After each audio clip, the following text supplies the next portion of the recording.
करके बाजा, जल्दी से आजा हो कलयुग के राजा। ए भोले तुझको मनाऊं बजा करके बाजा, जल्दी से आजा हो कलयुग के राजा। बेल पत्र पुष्प चढ़ाऊं भंगिया के गोले, बेल पत्र पुष्प चढ़ाऊं भंगिया के गोले। हे शंभु पार्वती मैया को लेके आ जाना भोले, तुम पूरी फैमिली को साथ में लेके आ जाना भोले।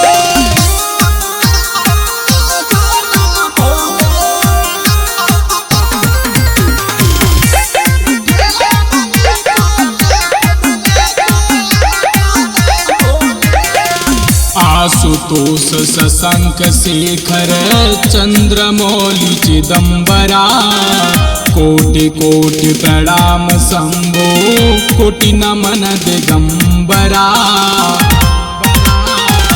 आशुतोष शशंक शेखर चंद्रमौली चिदंबरा, कोटि कोटि प्रणाम शंभो कोटि नमन दिगंबरा। दुनिया में लाखों का मेला है, बाबा तेरा दास अकेला है। बड़ा दुख मैंने झेला है, बाबा कर दो कोई खेला है। कालों के काल क्यों तू अखियां ना खोले,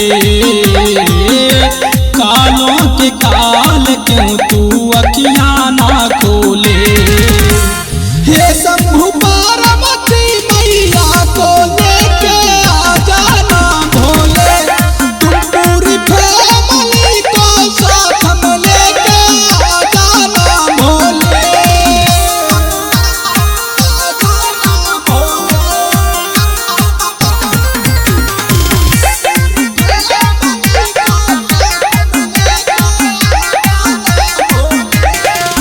धोखेबाज दुनिया सुन ले आर के सिंह बागी, जिसको समझो अपना वो ही निकले मेरागी।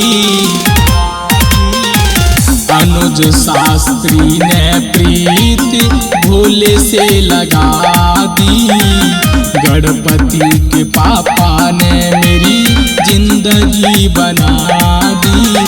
रोलिया में जितना रोना है, अब ना प्रभु को खोना है। शंभु की गोद में सोना है, देखा जाएगा जो होगा होना है। हर हर महादेव दिल मेरा प्रेम से बोले, हर हर महादेव दिल मेरा प्रेम से बोले। हे शंभु पार्वती मैया को